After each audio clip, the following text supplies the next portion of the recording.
Hi, I'm Dr. Rebecca Broadus, Assistant Superintendent for Instruction for Caroline County Public Schools. In this first video in our series highlighting instruction in our schools, you're going to meet and hear from some of our teachers. By sharing what happens from kindergarten to high school English, what a typical teacher's day is, and what makes good instruction, you'll learn how hard our teachers work, see their dedication, and realize what they do with limited resources and increasing class sizes. As you prepare to learn about instruction, I'd like to highlight a few instructional accomplishments and share some basic demographic information about our students. All 6 of our schools are fully accredited for the second year in a row. The number of highly qualified teachers has risen from 92% to 98%. All schools have developed and used school-wide plans to guide instruction. The Caroline Diversified Learning Center has been in operation for 2 years and serves students who need an alternate setting. Dual enrollment class offerings have increased from 3 to 10. Our total student enrollment grades pre-K through 12 is 4,343 students. We serve 698 special education students. We have 244 students identified as gifted. In 2009, the percentage of students receiving free and reduced lunch was 55.34%.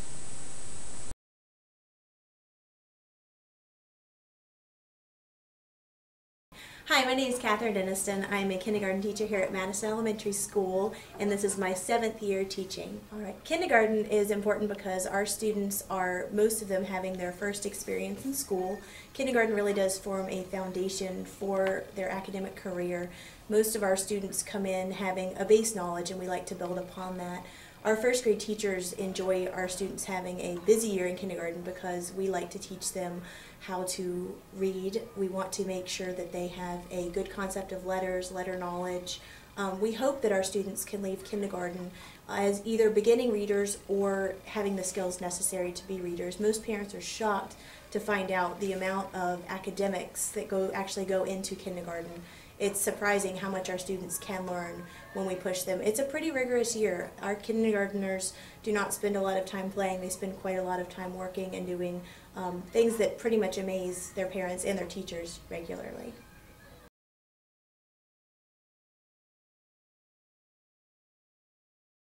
Hi, I'm Mike Raines. I'm an instructional specialist. I work mainly at the middle school and high school, and I'm entering my 31st year in Caroline County. Curriculum provides teachers with a charted course to follow. It's a body of knowledge that we want our students to learn. It gives teachers a sequence, a set of plans and intentions that they have to follow.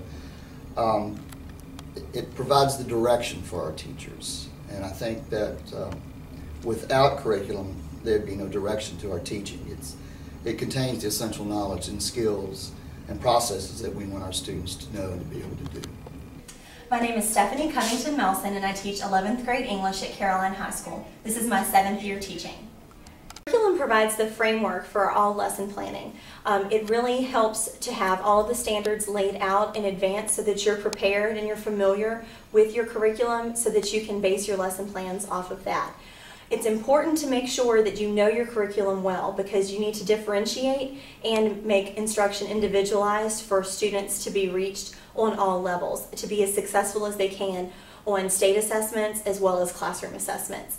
It's really important to plan in advance so that you have plenty of materials in case you run into an incident where a student needs some extra help and needs to learn something a different way. In English 11, the course that I teach, it's very important to be familiar with the English curriculum framework because when they're tested on their 2 11th grade SOLs, they're tested not just on 11th grade SOL skills, but also 9th and 10th grade skills as well.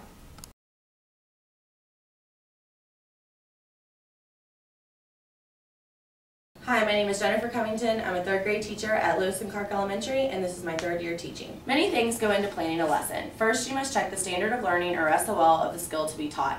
Then you must make a goal or objective for what the outcome will be of the lesson or what you hope that the students will learn. Proper practice or activity will need to be created for the students to become more comfortable with the skill. Finally, it's important to have some type of assessment, whether it's paper pencil or something oral or just asking them a question as they go out the door.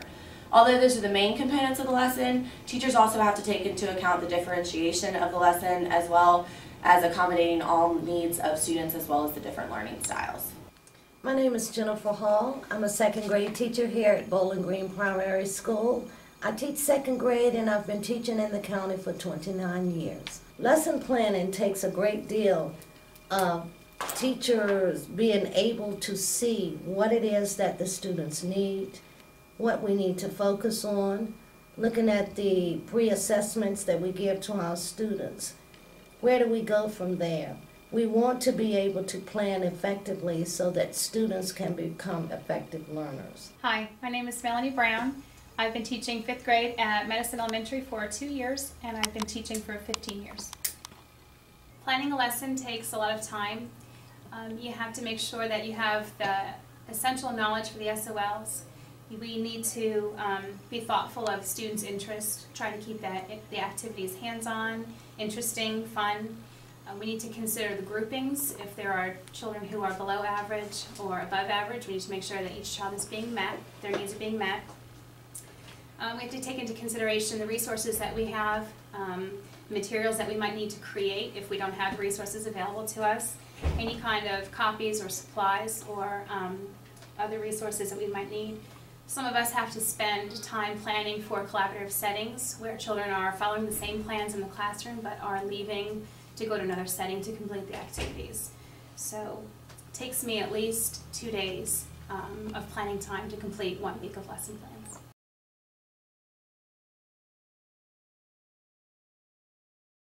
My name is Angela Wright. I'm an assistant principal at Caroline High School. I've been teaching for over 20 years, and this is my 6th year in Caroline County. The most important factor affecting instruction, being able to find different teaching modalities to reach all different types of learners. You have to be able to engage students to think on a higher level, think outside the box. They want to know why. Why is this happening? Why is this working this way? But whether it's a child who learns verbally or orally, or one that learns visually, being able to reach them so they want to come in your class every day, and you're teaching a child from SPED to the gifted population, but giving that child what they need and what they want. My name is Jeff Wick. I am the principal at Bowling Green Elementary School.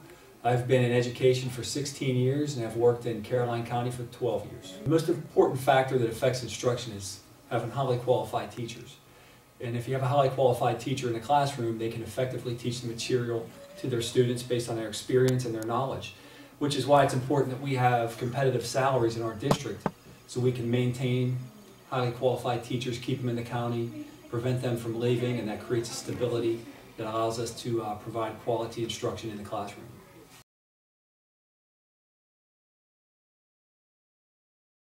I think what makes good instruction is a passion for teaching, the desire to be a great teacher, and the willingness to take risks, but most importantly, a passion for teaching. I think empathy. I think teachers need to understand what the students are going through. They need to know their strengths and weaknesses, their likes and dislikes. I think good instruction is being able to adjust your teaching styles to the learning styles of the students. I think learning must be transparent. The expectations, the criteria must be clearly spelled out. There's no mysteries in it, and the students know exactly what's expected. Of course, an excellent content knowledge, as well as pedagogical knowledge, and the ability to convey that to students. And all of this in a non-threatening, welcoming environment where the students feel safe and secure, not just physically, but free to express themselves and to get questions wrong occasionally. But I think most importantly, it's good instruction is true engagement. When you see the students are truly involved in a lesson and are really engaged in the learning and taking responsibility for the learning. What makes good instruction is your relationship with your students. As Mike Rain says very often, students don't care how much you know until you show how much you care. When kids know that you care and you truly want them to learn, then they will, and they will perform well.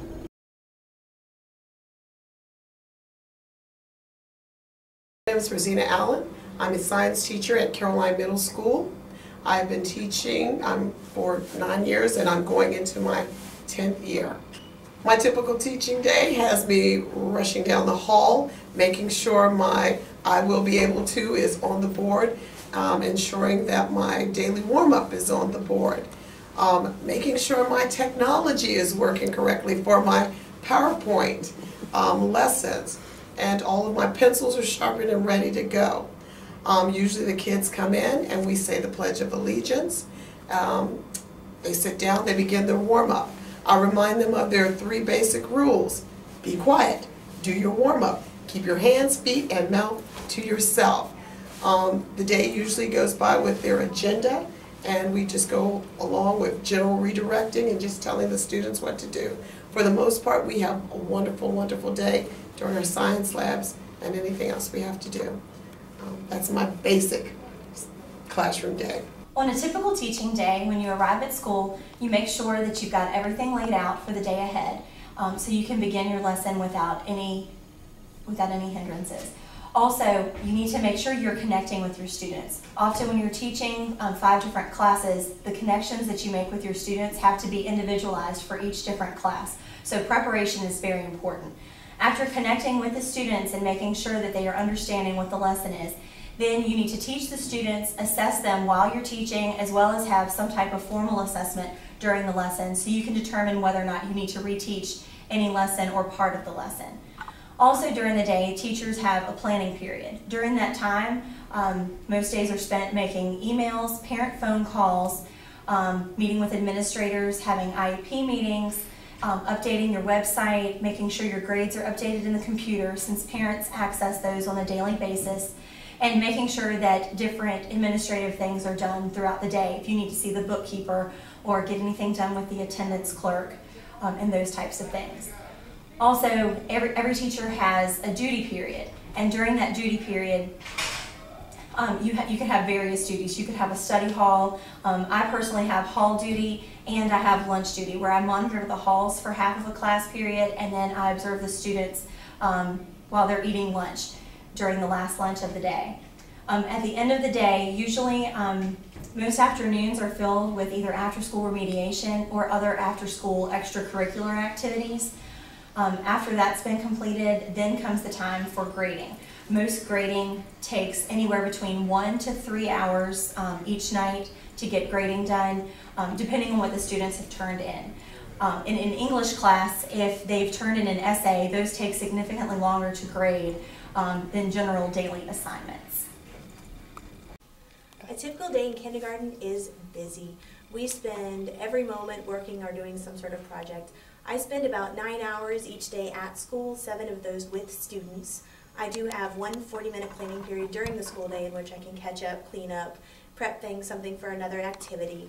I spend generally 2 hours outside of student time working on getting things ready for the next day, things prepared, cut, cleaned up after the day. It takes a lot to go into a day of kindergarten. This is our first year having a year with not a full-time kindergarten assistant, which is a big transition for the kindergarten teachers in our county.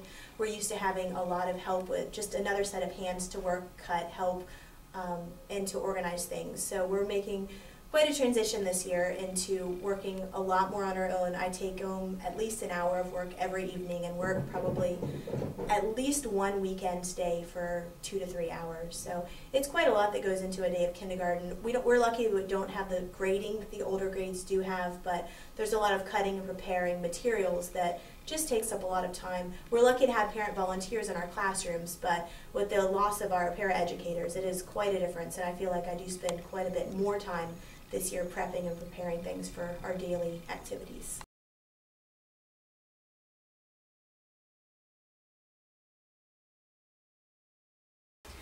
As you have seen and heard in this first video, instruction in Caroline County Public Schools is guided by highly qualified, dedicated, and hardworking teachers. The success of our students is directly related to the instruction that takes place in our schools, and our schools and students are doing well. There are many factors that affect instruction, and we are looking forward to sharing more information with you in our next video, when we focus on other facets of instruction and the challenges that the budget places on instruction. We are concerned about our dropout and on-time graduation rates, as budget cuts have imposed a reduction in instructional staff, program offerings, textbooks, and instructional supplies, and an increase in class sizes. The challenges are great. Let me assure you that we are committed to providing what our children need and deserve. Our teachers recently developed a slogan to promote our school system. It's, "Caroline's children are counting on you." It is my hope that we will all work together to provide the very best education we can for our children, who are the future of this county.